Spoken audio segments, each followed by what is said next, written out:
की बातें हुई हैं सीध, और एक दिन ऐसा आएगा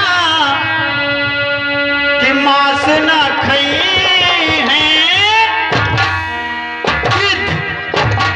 कहे से कि मनई पेल बहाई देते। तब गिद्ध का करें, भाग्य कहते हैं कि यार भारत में गिद्ध कहे नहीं रहेंगे, तब जब मनई होंगे तब वही उनका कहोगा। लेकिन ये हमारे यहाँ कम है, भारत में धर्म है चिंग चोंग चिंग चीन में देखो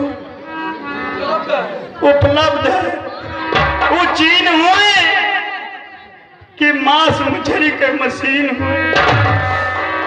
वहां जे मिल गया महंगा से लगे सांप केचुआ बीछी सब चटनी लगाई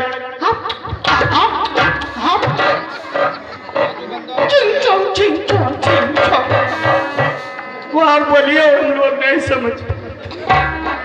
तो अरे चीन वाले जवान भेजो रहा कोरोना, जो कहूँ तो यहाँ आ जाता तो तुम्हें नदी किनारे बवाई थे ना तो